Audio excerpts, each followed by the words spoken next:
Bismillahirrahmanirrahim. Assalamualaikum warahmatullahi wabarakatuh. Alhamdulillahirabbil alamin, wassalatu wassalamu ala asyrofil anbiya'i wal mursalin, sayyidina wa habibina wa syafi'ina wa qurrati a'yunina Muhammadin sallallahu alaihi wasallam wa ala alihi wa ashabihi ajma'in. Qala Allah ta'ala fi kitabihil karim, a'udzu billahi minasy syaithanir rajim. Inna nahnu nazzalna dzikra wa inna lahu lahafidun. Shadaqallahul azim. Al-ayat. Hadratal muhtaramin, para alim, para ulama, para kiai, para asatid, juga semua para pendengar, para pemirsa Mutiara Haromen tentang membumikan isi Al-Quran oleh PT An-Namiro Travelindo, juga para jamaah haji, jamaah umroh baik yang sudah berangkat maupun yang masih antri, yang ribuan ya, yang masih antri menunggu netralnya COVID, situasi yang sudah netral. Juga masih ada jemaah kita yang masih berada di Mekah atau Madinah ya. Semoga semuanya diberi Allah sehat lahir batin, dimuliakan oleh Allah Subhanahu wa taala. Amin. Shalawat salam semoga tetap terlimpahkan kepada junjungan kita Nabi besar Muhammad sallallahu alaihi wasallam. Para pemirsa rahimakumullah, tentunya kami akan melanjutkan surat Al-Baqarah. Pada saat ini ayat 40.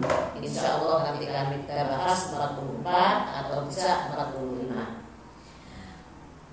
Sesuai dengan seperti biasa, kita simak dulu. Kita akan membacakan beberapa ayat Al-Quran yang kita mulai dari surat Al-Baqarah. A'udzu billahi minasy syaithanir rajim. Bismillahirrahmanirrahim. Ya bani Israil, adhkuru ni'mati allati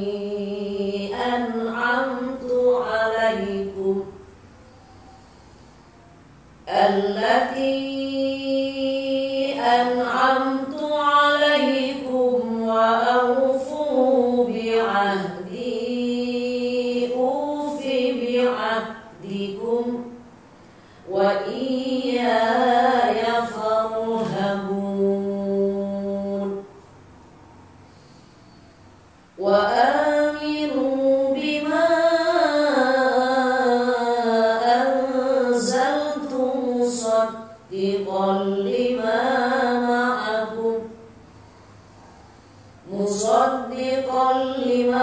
ma'akum wa la takunu awwala kafirin bih wa la tashtaru bi ayati thamanan qalila wa iyaya fattaqun. Kita baca dua ayat ini. Shadaqallahul azim. Allah berfirman kepada Bani Israil, ya, kepada kaum Bani Israil. Ya Bani Israil, hai Bani Israil. Bani Israil, ya. Bani Israil itu adalah keturunan Nabi Yakub alaihissalam, keluarga besar dari Nabi Yakub alaihissalam. Kalau kita berbicara Nabi Yakub sangat luas sekali, Karena satu-satunya nabi ya, yang ayahnya itu juga nabi, kakeknya juga nabi, dan anaknya juga nabi, adalah Nabi Yakub alaihi salatu wassalam. Nabi Yakub adalah putra dari Nabi Ishak. Berarti kita berbicara tentang Nabiullah Ibrahim alaihissalam, yang dimana juga tapak tilasnya Nabi Ibrahim alaihissalam yang hubungannya dengan ibadah haji ya. Beliau telah pertama membangun Masjidil Haram ya, yang akhirnya juga membawa istri dan putranya Nabiullah Ismail ya, yang sekarang menjadi tapak tilasnya orang tamu-tamunya Allah yang mengerjakan ibadah sa'i ya. Karena apa? Disitulah pada waktu dulu Nabi Ibrahim bersama istrinya, bersama putranya tercinta Nabiullah Ismail alaihissalam dibawa ke tengah-tengah padang di situlah. Dan di situ diletakkan pada waktu itu di Bukit Arafah. Di Bukit kalau kita Safa dan Marwah, di Bukit Marwah, di Bukit Marwah. Karena kita kemarin berbicara masalah Bukit Arafah, yaitu tentang Nabi Adam alaihissalam. Jadi berbicara tentang Nabi Yakub, kita tidak bisa atau itu keluar dari tentang masalah keluarga besar Nabiullah Ibrahim alaihissalam. Oleh karena itu, Nabi Ibrahim alaihissalam pada awalnya diberikan wahyu oleh Allah, diperintah wahyu oleh Allah untuk mengajak seorang istrinya Siti Hajar dan juga anaknya untuk berjuang atau berdakwah di negeri Mekah. Yaitu disitulah diletakkan istri dan anaknya Ibu Ismail yang masih sangat kecil, yang masih sangat bayi. Nah, disitulah Siti Hajar dan putranya Ismail ditinggal di Bukit Safa dan Marwah, antara Bukit Safa dan Marwah. Setelah tidak lama, Mbak Usi, setelah tidak lama Allah telah mengantarkan istri dan anaknya, maka Nabi Ibrahim juga menerima wahyu lagi untuk kembali ke Palestina untuk menemui istrinya yang satunya adalah Siti Sarah. Sehingga pada waktu itu karena belum ada buah-buahan, tidak ada makanan sedikit pun, tentu saja Nabi Ismail terus minta air susu ibunya, dan ibunya karena tidak makan, tidak minum, tentunya air susunya habis. Disitulah Ismail meronta-ronta, Ismail menangis luar biasa, sehingga seorang ibu ya kesana kemari mencarikan rezeki ya, dari Bukit Safa menuju ke Bukit Marwah. Beliau lari-lari kecil ya, karena juga agak jauh. Kalau kita sekarang itu kita praktekkan ibadah sa'i dari Bukit Safa ke Marwah 7 kali itu kurang lebih 3 sampai 4 kilo. Padahal ditangisi seorang anaknya yang masih bayi. Gobo enggak? Gobo sekali. Sehingga beliau jangan lari.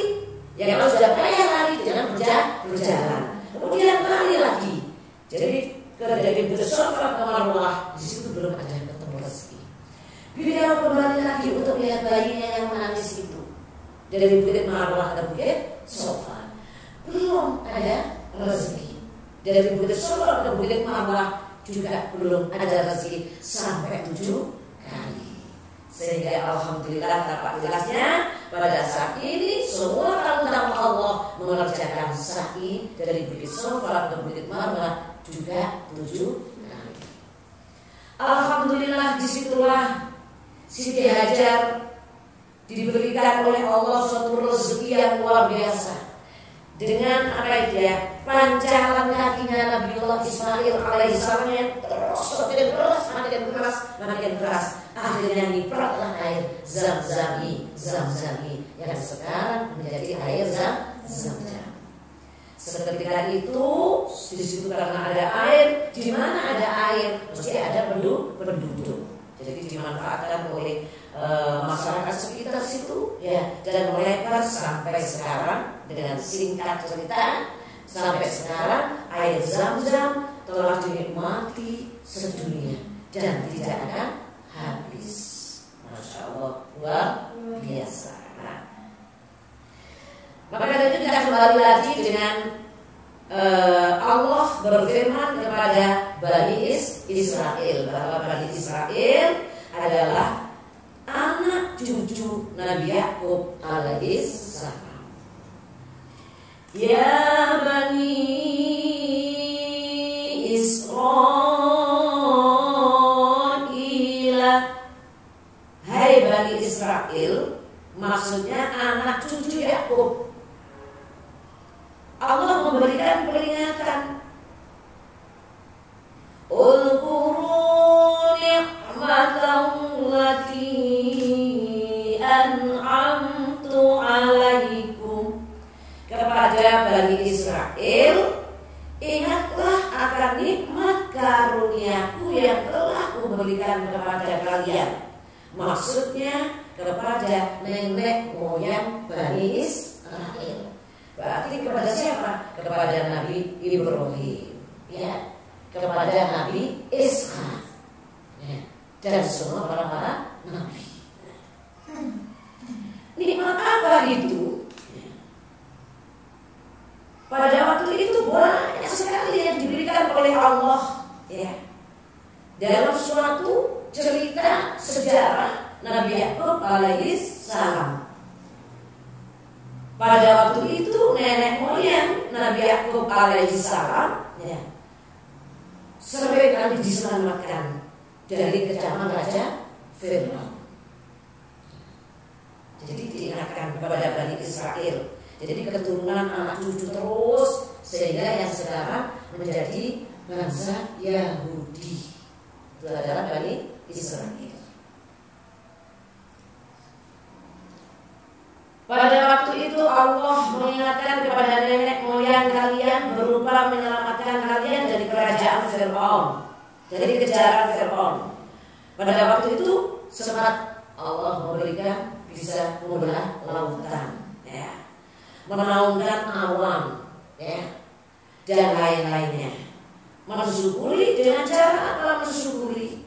Aufu bi'ahdi, yaitu penuhilah janji kalian kepadaku yang telah kalian janjikan dulu berupa suatu keimanan kepada Nabi Muhammad Sallallahu Alaihi Wasallam. Maksudnya seperti ini. Pada waktu itu, menurut sejarah, ya, Nabi Yakub adalah putra Nabi Ishak. Nabi Yakub itu punya saudara kembar yang namanya ya, yang namanya sama Is. Pada waktu itu memang sebagian besar masyarakatnya adalah peternak. Nabi Muhammad sendiri juga pernah mengembala kambing. Nabi Yusuf adalah juga mengembala kambing. Bahkan Nabi Yakub juga pernah mengembala kambing. Karena pada saat itu memang selain unta, ya, adalah kambing. Pada waktu itu Allah mengingatkan, ya, Aufu bi'ahdi, penuhilah janji kalian kepadaku yang telah kalian janjikan dulu berupa keimanan. Maksudnya pada waktu itu ada suatu pertengkaran, ya. Pasti kalau kita terang sejarah tidak cukup 1 jam. Nanti akan di hari-hari lain, ya, antara keluarga Nabi Yakub dan keturunannya juga keluarga saudara kembarnya yaitu Is. Sehingga terjadilah terus, ya, anak keturunannya sampai pada Nabi Yusuf alaihissalam. Nah, Bahkan Nabi Yusuf sempat dibuang ke Mesir, menjadi seorang raja. Pada singkatnya, ya, akhir-akhirnya, maka sebelum Nabi Yakub itu yang sudah Nabi Yakub itu sudah ketemu dengan Nabi Yusuf alaihissalam, dan semua keluarga besarnya sudah memohon maaf kepada Nabi Yakub. Nabi Yakub juga berpesan kepada anak keturunannya.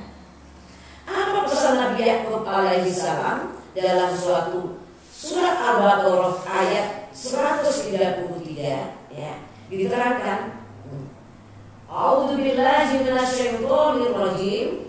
Am kuntum syuhada'a idza hadara Yaqubal maut.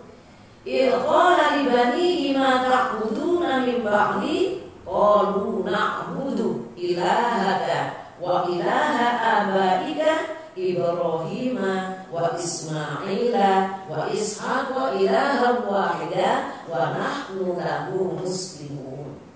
Nanti kita akan membahas seperti ini karena ini masih menunggu urut daripada ayat. Sekarang kita masih membahas ayat ke 40, masih jauh. Ini ayat 133, tapi ada sambungannya. Seketika Nabi Yakub berpesan kepada semua anak cucunya, ya, kalau saya meninggal, maksudnya gitu, kalau saya sudah meninggal dunia, kalian nanti akan menyembah apa? Maka semuanya berjanji kepada Nabi Yakub, qalu na'budu ilahaka wa ilaha abaika Ibrahim wa Ismail wa Ishaq wa ilaha wahida. Saya akan menyembah seperti yang ayah sembah, maksudnya gitu. Saya akan menyembah kepada yang bapak sembah, yang ibu sembah, maksudnya gitu. Yang nenek moyang yang Nabi Ibrahim menyembah Allah, begitu maksudnya ya. Nabi Ishak menyembah Allah, dan ayah kita katanya anaknya Nabi Yakub juga menyembah Allah. Nah, dan mempercayai bahwa pada akhir zaman, pada akhirnya nanti ada Nabi Muhammad, Nabi yang terakhir, yaitu Rasulullah Sallallahu Alaihi Wasallam. Nah, sudah berjanji, tapi akhir-akhirnya, ya, dia menyalahi janjinya. Maka diingatkan lagi oleh Allah, ya Bani Israil dzkuru ni'mati allati an'amtu 'alaikum wa aufu bi ahdi ufi bi ahdikum wa iyaya farhabun. Ya. Dan hanya kepada Allah kalian harus takut, hingga kalian tidak berani menyalahi janji itu, dan kalian tidak perlu takut kepada pihak yang lain. Maksudnya mengingatkan kepada siapa? Bani Israil, keturunan Nabi Yakub. Terus ayatnya, wa aminu bima anzaltu musaddiqan lima ma'akum. Dan berimanlah kalian pada apa yang kuturunkan, yakni Al-Quran.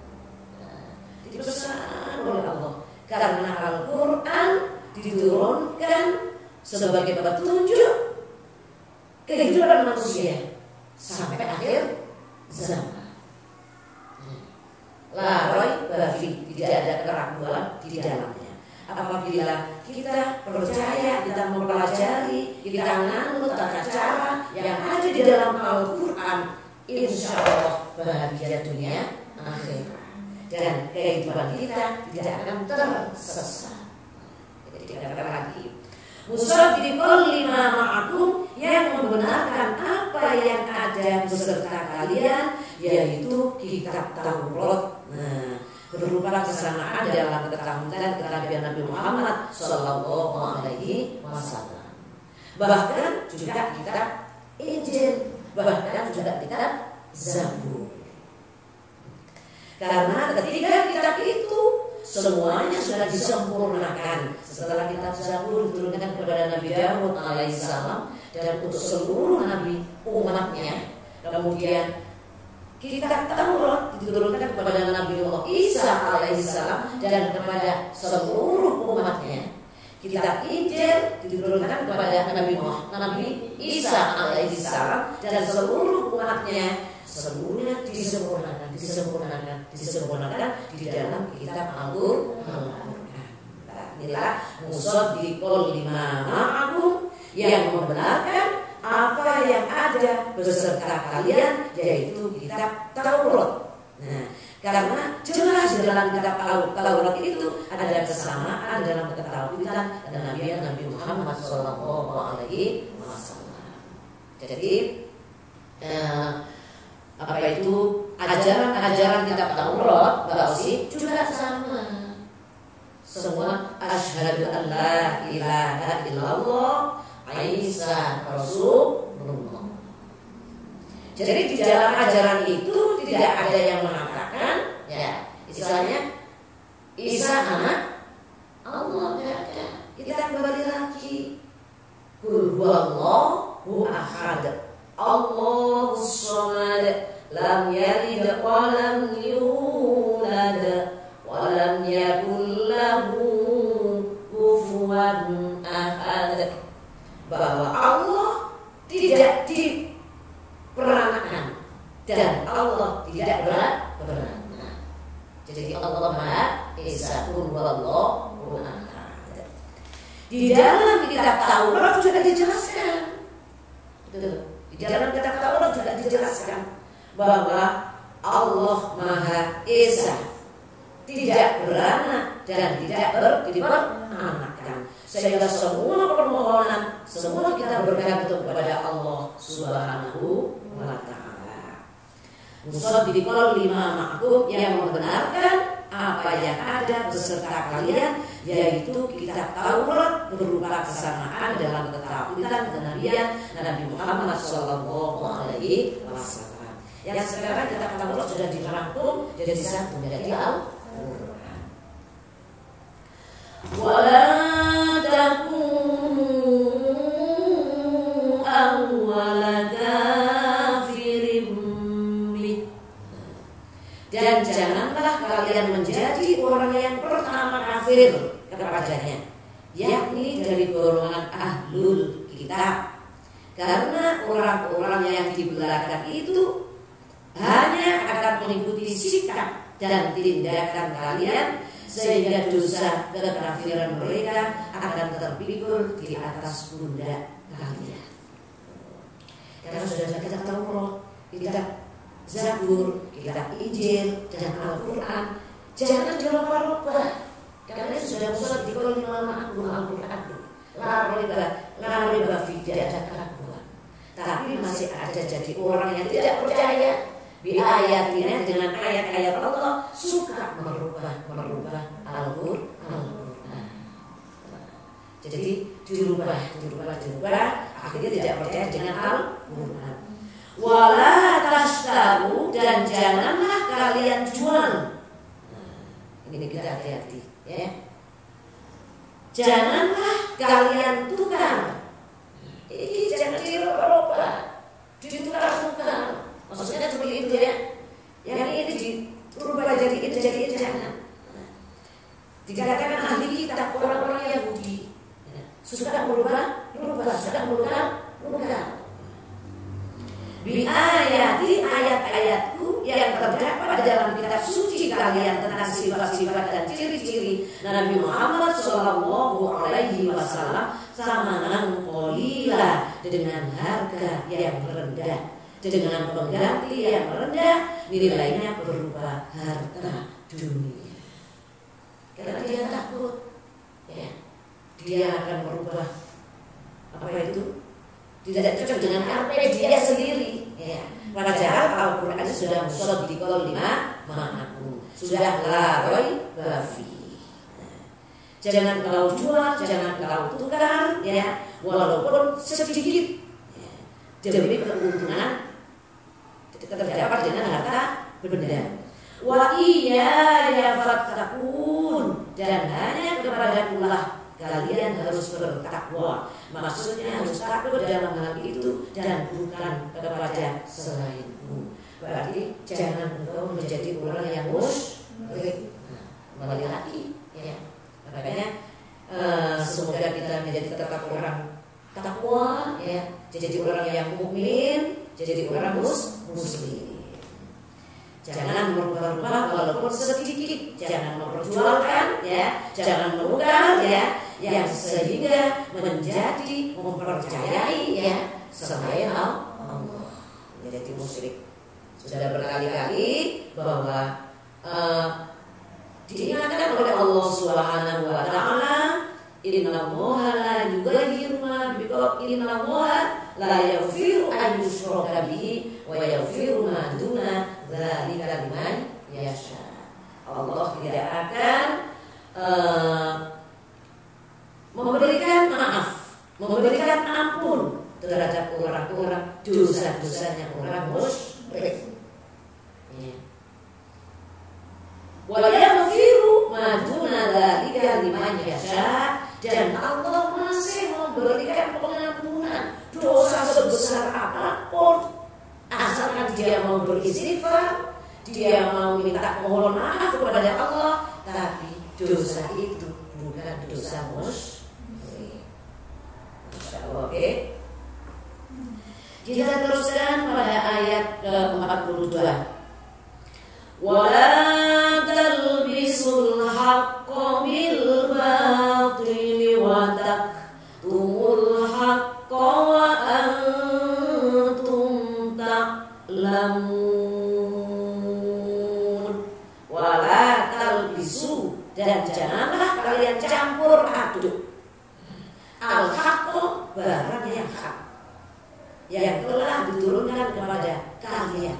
Sudah hak, ini najis, ini suci, ini halal, ini haram, ini makruh, yang satu makruh, ini mubah. Jangan dicampur adukan, sudah ada beda sendiri-sendiri. Ya, haram sudah banyak-banyak. Ya, homer, mabuk, ya, ganja, apa itu kalau sekarang itu narkoba, zina, ya, itu haram semuanya. Sudah jangan diubah-ubah hukum itu. Kalau sedikit gimana? Nah itu ya, dicampur aduk dalam minuman, bir dan lain sebagainya. Kalau sudah ada haramnya, ya tetap haram walaupun sedikit. Jangan kok ya. Kita apa itu zina?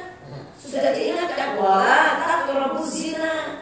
Jangan kau dekat-dekat dengan zina. Termasuk misalnya pacaran, mendekati. Dekat saja tidak boleh. Ya terus tidak boleh. Boleh pacaran tetap boleh misalnya, tidak boleh. Ya, nah itu sudah apa itu makanya kalau sekarang itu banyak orang yang menutup masker, berarti juga kalau diniati selain tidak menurut kesehatan, maka kita juga menutup sebagian aurat. Tapi kita belum bisa ya untuk menutup aurat seluruhnya, kita belum bisa. Tapi kita karena di Indonesia ini kita mengikuti mazhab Syafi'i. Yang jelas kita tidak berniat, tidak berniat untuk menggiurkan orang. Kita harus berniat merawat apa yang diciptakan oleh Allah sehingga menjadi lebih indah. Itu berpahala besar. Ya, misalnya kita itu diberi Allah apa wajah ya misalnya kusam, kita rawat menjadi baik. Nah, itu berpahala. Jadi asalkan kita berniat untuk merawat apa-apa yang nikmat Allah yang diberikan oleh Allah Subhanahu wa taala itu menjadi berpahala. Jadi ini amal a'malu binniyat. Jadi tidak campur aduk itu namanya ya. Jadi itu wala talbisul haqqa, dan janganlah kalian campur aduk al haqqa, barang yang hak. Jadi kalau itu memang seperti ekstasi, narkoba, ganja, obat-obatan yang memabukkan, minuman memabukkan, yang sudah diharamkan, tetap walaupun sedikit menjadi haram. Bil batil, dengan yang batil, yang kamu ada-adakan, ya tadi loh Pak, ya yang diada-adakan, ya kalau sedikit gimana? Kalau kita tidak menurut gimana? Nah, tetap menjadi haram.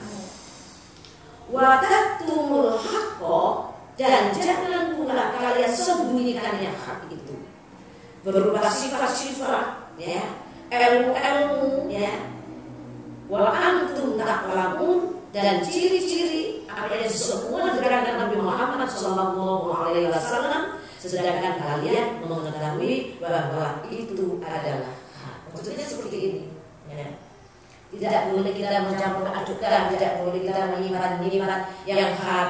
Kalau kita lihat berdakwah misalnya itu ada orang bermain judi, gimana hak kita sebagai orang muslim kalau bisa kita ingatkan. Dengan apa?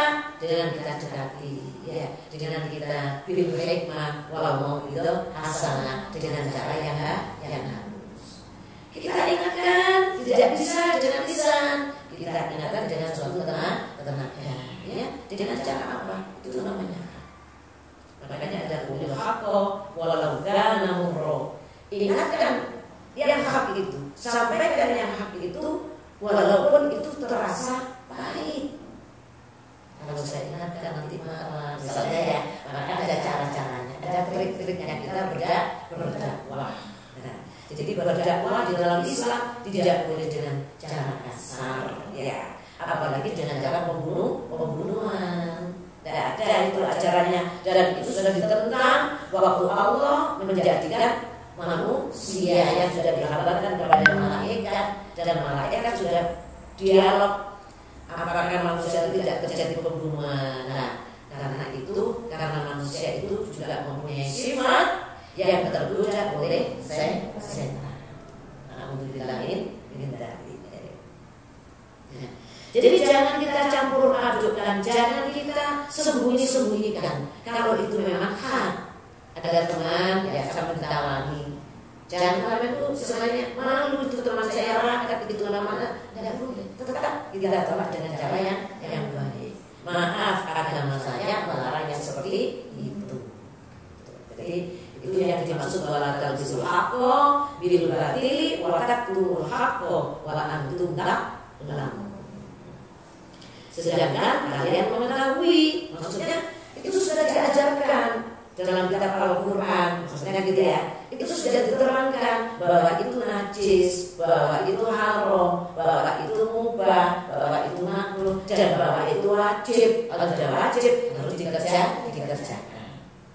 Kalau sholat itu wajib, sudah tahu, jangan ditinggal-tinggal, jangan dilalai-lalai masalah gitu loh ya maksud saya. Sudah ada waktunya, jangan rapat terus karena itu wajib. Padahal apa itu as-sholatu ala waqtiha, sholat kerjakan pada waktunya. Itu termasuk ayat ini kita diingatkan. Semoga dengan kita mengkaji, ya, dengan penggunaan Al-Quran ini kita makin belajar, ya, makin kita dapat ilmu agar ilmu itu bisa memperbaiki amalan-amalan kita setiap hari. Allahumma amin. Pemirsa rahimakumullah, kita teruskan pada ayat ke-43. Wa aqimus sholata wa atuz zakata warka'u ma'ar raki'in. Wa aqimus sholata wa atuz zakata warka'u ma'ar raki'in. Berbicara tentang perintah sholat itu mesti berjalan dengan perintah zakat. Nah, ya, jadi sholat dan zakat. Kalau sholat kita menghadap Allah langsung berdialog. Kalau zakat selain kita karena Allah berhubungan dengan manusia.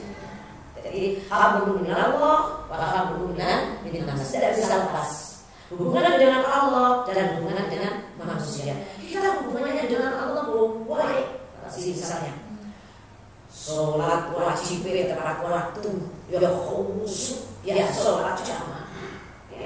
Setelah sholat wajib istighfarnya sampai ngantuk 2000 3000 dibaca, ya.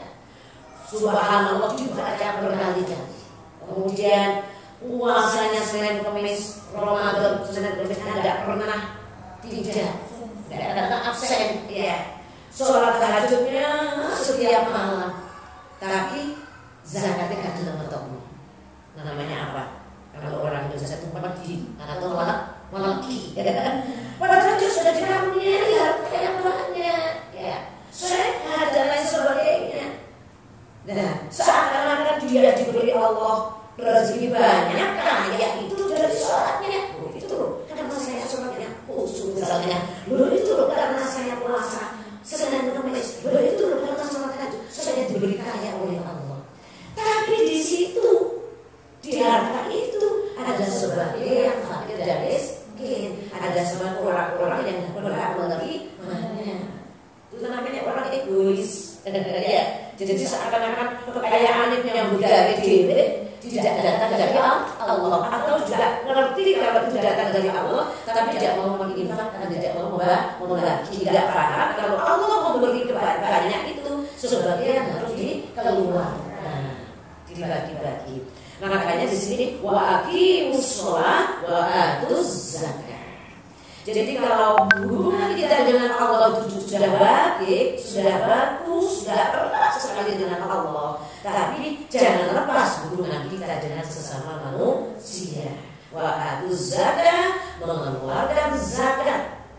Kita hitung, dan zakat itu hukumnya wajib. Apabila keluarkan berarti kita berdosa memakan harta orang-orang yang berhak menerimanya. Nah itu, jadi kita kembali lagi. Ya. Wa atuz zakat wa hablum minallah wa hablum minan nas. Hubungan kita dengan Allah juga baik, erat. Hubungan kita dengan sesama manusia juga erat dengan cara wa atuz zakat, mengeluarkan zakat. Ya. Warka'u ma'ar raki'in. Dan rukuklah bersama orang-orang yang rukuk. Artinya sholatlah bersama Muhammad dan para sahabatnya. Maksudnya berjamaah. Ini maksudnya seperti itu. Jadi walaupun kita kerja di kantor, Mbak Osi, kita coba kita laksanakan sholat berjamaah. Walaupun kita dengan siapa saja di musola, di mana kita dalam bepergian, usahakan kita sholat berjamaah. Di situ sudah warka'u ma'ar raki'in, dan itu sudah diperintahkan. Kalau bisa jangan sholat sendiri, walaupun itu sudah nutup-nutupi. Misalnya kita di perjalanan belum ada masjid, terus di situ kok masih sholat tinggal satu rakaat, maka kita makmum masbuk namanya. Kita utamakan, maksudnya kita segerakan agar kita bisa sholat berjamaah. Kalau imamnya sudah selesai gimana? Ini ada makmum yang masih sholat menentukan, kita di belakangnya makmum itu. Usahakan itu berjamaah, karena sholat sendiri nilainya satu belum tentu sempurna, tapi sholat berjamaah nilainya 27, insya Allah dijamin sempurna. Warka'u ma'ar raki'in. Jadi utamakan kita sholat berjamaah. Kalau kita bisa ke masjid, kalau kita bisa ke musola, kalau kita tidak bisa ke musola, maka usahakan berjamaah di rumah. Lalu Allah Subhanahu wa ta'ala menunjukkan kepada para ulama mereka yang pernah memesankan kepada kaum kerabat mereka yang masuk Islam, tetaplah kalian dalam agama Nabi Muhammad Sallallahu Alaihi Wasallam, karena ia adalah agama yang benar. Inna dina indallahil Islam. Sesungguhnya agama di sisi Allah yang paling benar adalah agama Islam, agama yang dibawa oleh Nabi Muhammad Sallallahu Alaihi Wasallam, agama yang membawa suatu kemajuan yang berjamaah. Jangan hidup sendiri, jangan hidup jadi sombong, namanya egois. Saya cukup hidup sendiri, saya sudah menjadi orang ini, saya sudah menjadi tidak bisa. Kita masih perlu tetangga, kita masih perlu keluarga, kita masih perlu teman. Seorang pejabat juga punya pegawai, ya. Seorang RT saja harus ada rakyatnya, kan gitu ya, kan gitu. Jadi Nabi Muhammad SAW memerintahkan, dan Allah memerintahkan dalam surat Al-Baqarah ayat 43 warka'u ma'al 42 warka'u ma'al raki'in. 43 ya. Aqimus sholata wa atuz zakata warka'u ma'al raki'in. Berarti kita harus berhubungan dengan sesama manusia dengan baik ya. Kita bertetangga juga dengan baik, kita berkeluarga juga dengan baik, sama teman juga dengan baik. Nah, ini perintah Allah. Berarti kalau sudah kita sudah berarti berpahala terus. Betul ya. Jadi kita menuju surga sebetulnya mudah ya. Berbuat itu saja sudah berpahala. Nah, kita lanjutkan kepada ayat ke-44. Ada muruman bil birri wa tansawna anfusakum wa antum tatluna al-kitab afala taqilun. Atamuruna an-nasa bil birri, mengapa kamu menyuruh orang lain berbuat kebaikan?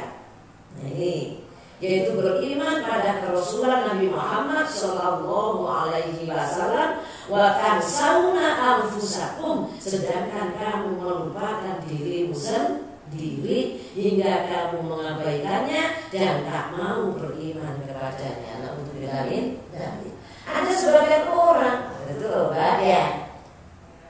Apa itu? Memerintahkan, menyuruh kamu saja ya akan Islam. Lah itu loh, tapi dia tidak mau, dia melenceng. Nah itu, kemarin juga saya terangkan apa itu munafik, ya. Jadi, mengapa kamu menyuruh orang lain berbuat kebaikan kalau kamu tidak?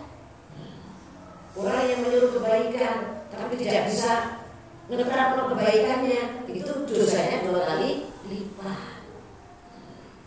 Karena sudah diniati, gitu ya. Akhirnya apa? Wakan sauna anfusakum, sedangkan kamu melupakan dirimu sendiri. Dia tidak berbuat, nyuruh tok, tapi tidak berlakoni. Nyuruh orang sembahyang, tapi dia tidak sholat. Nyuruh orang puasa, dia tidak puasa. Nyuruh orang berzakat, dia tidak mau berzakat. Jadi seakan-akan dia menjadi contoh, pahlawan, maksudnya gitu ya. Seakan-akan dia menjadi orang baik, padahal dia tidak orang baik, tidak melaksanakan. Wa antum taslunal kitab, padahal kamu membaca kitab yakni Taurat. Nah, ini loh, dia sudah membaca kitab Taurat, di dalamnya tercantum ancaman atau siksaan terhadap orang-orang yang tidak sesuai antara perkataan dan perbuatannya, yaitu orang munafik. Lisannya baik, tapi hatinya jelek. Antara yang dikatakan dengan perbuatannya tidak sama. Jadi orang munafik. Dia sudah mengetahui. Afala taqilun, tidakkah kamu pikirkan akan akibat jelek perbuatanmu hingga kamu jadi insaf? Yang menjadi bahan pertanyaan dan kecaman ialah kalimat sedangkan kamu melupakan dan seterusnya. Ya. Jadi memang berdakwah yang memberikan contoh, maka dirinya juga harus baik, menjadikan orang sholat baik, dia sholatnya juga harus baik, mengajak orang puasa Senin Kemis, dia juga puasa Senin Kemis, maksudnya gitu ya. Tapi kalau masalah sunnah juga kita terangkan ya, karena puasa sunnah itu sunnah, tidak diwajibkan, tidak dipaksa, gitu Pak ya. Boleh mengerjakan, boleh tidak mengerjakan. Nah, ini ayat, jadi sudah berapa ayat tadi? 1, 2, 3, 4, sudah 5 ya. Sudah 5 ayat. Insya Allah akan saya lanjutkan keterangan ini, dan insya Allah akan saya kupas yang lebih luas lagi tentang ayat 45, 44. Nanti akan kita sambung di insya Allah Semoga kita panjang umur ya, kita bisa berjumpa lagi untuk mengkaji tafsir membumikan Al-Quran beserta dengan PT Anamiro Travel itu, insya Allah di setiap Selasa jam 9 sampai selesai. Semoga para pemirsa, para pendengar, apa yang telah kami sampaikan, apa yang telah kita baca, kita terangkan, walaupun sedikit, semoga bermanfaat bagi kita semua, bisa meningkatkan ilmu pengetahuan kita yang menjadikan kita lebih ditingkatkan ketakwaan kita kepada Allah Subhanahu wa Ta'ala. Amin. Allahumma amin. Dan insya Allah termasuk umatnya Rasulullah Sallallahu Alaihi Wasallam, khairukum man ta'allama al-Quran wa 'allamahu. Sebaik-baik di antara kamu adalah orang yang mau belajar Al-Quran dan mengamalkannya. Alangkah baiknya dengan keluarga bisa sedikit banyak berdakwah, walaupun untuk keluarganya sendiri. Itu aja Mbak Osi, insya Allah kita akan teruskan di Selasa yang akan datang. Alhamdulillah, terima kasih banyak atas pengajian pada pagi hari ini yang tentunya sangat bermanfaat, menceritakan tentang sejarah tentang nabi-nabi, juga bagaimana di Mekah awalnya dengan sama Nabi Ibrahim, juga tentang sholat yang harus selalu kita wajib laksanakan. Alhamdulillah, ini punya ada sedikit pertanyaan. Bahwa sholat perempuan itu kalau bisa sholatnya sembunyi-sembunyi, karena Nabi juga menganjurkan kita untuk berjamaah. Bagaimana? Ya. Seorang perempuan, ya, ada memang sebuah hadis yang menyatakan seorang perempuan sebaiknya sholat di rumah. Seorang laki-laki harus berjamaah. Nah, kita di sini ada perintah warga'u ma'ar-rofi'in, dan urusan ibadah, ya, urusan ibadah tidak ada bedanya kalau kita mencari pahala, ya. Seorang perempuan yang sholat berjamaah diberi pahala 27.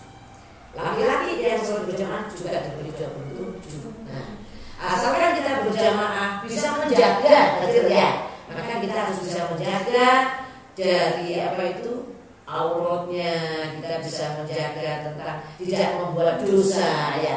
Jadi kita juga warga umat al-Rasul disarankan untuk sholat berjamaah. Paling tidak kita sholat di rumah dengan berjamaah. Alhamdulillah, terima kasih rekan-rekan yang selalu mengikuti pengajian virtual pada pagi hari ini. Semoga ilmu yang kita dapatkan selalu bermanfaat, kita terapkan dalam kehidupan sehari-hari.